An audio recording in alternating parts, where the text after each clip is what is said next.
6:03 on Friday morning, May 30th. We're at 64 degrees, mostly cloudy. We could see some strong to severe storms this afternoon.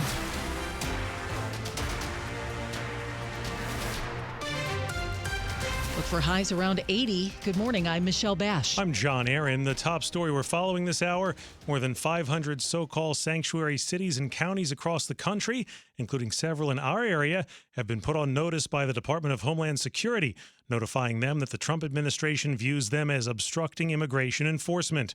Local areas on the list include Prince George's and Montgomery counties in Maryland. In Virginia, Fairfax, Arlington, and Prince William counties are on it, as well as the city of Alexandria. According to Homeland Security, the list was compiled using a number of factors, including whether the localities identified themselves as sanctuary jurisdictions, if they had restrictions on sharing information with immigration enforcement, or had any legal protections for people in the country illegally. Now, Alexandria's mayor, Aaliyah Gaskins, responded, saying there's no universally agreed upon or legal definition of a sanctuary city, and that the federal government is wrongly targeting and mischaracterizing her city.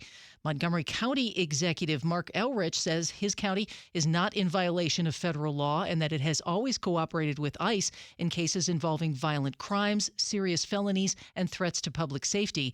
DHS says each jurisdiction will get formal notification that the government considers them non-compliant. The district is out with a long list of must-do summer events.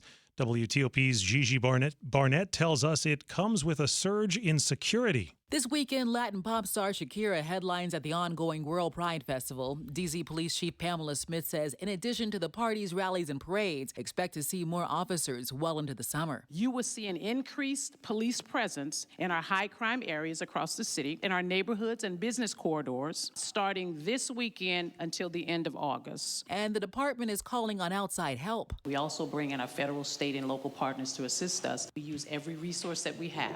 But officers can't be everywhere. For that, Mayor Muriel Bowser is asking residents and visitors to help. If you see something, and let's kind of define what something is. Something is something that doesn't feel right, doesn't look right. Gigi Barnett, WTOP News.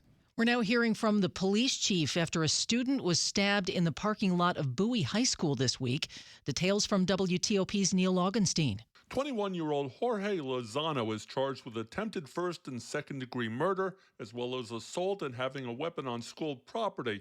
Bowie Police Chief Dwayne Preston says that Lozano was there to pick up someone at the school. Charging documents say it was a student. A dispute occurred while he was at the school, which resulted in him producing the knife and stabbing the victim. Preston said the 16-year-old got 2 puncture wounds and is expected to recover. Anytime a weapon is produced during any kind of altercation, we treat it as a serious matter. And it doesn't appear to be a threat to anyone else. I want to stress that we've identified the parties that are involved. Lozano is being held until a bond hearing Tuesday.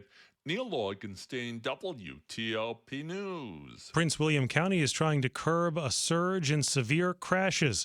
WTOP's Scott Gelman reports officials are now planning to use red light cameras at some of the most problematic intersections. The whole point behind the pilot program is to show a safety benefit. Richard Weinman with Prince William County says red light cameras are coming to 9 intersections. They'll be across the county and will have different configurations. Angled crashes are one of the worst crashes you can get.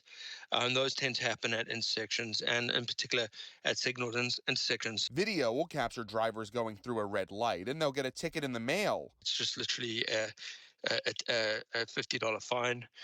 So it doesn't affect there's no points on your driver's license or affect your insurance. The system will consider drivers who have to make a last-second decision. Let's say you were in the section waiting for a gap and the light and then get stuck there. You will not be receiving a notice. Scott Gelman, WTOP News. Up ahead on WTOP, for you coffee cravers, more changes are coming at Starbucks. Traffic and weather in 30 seconds.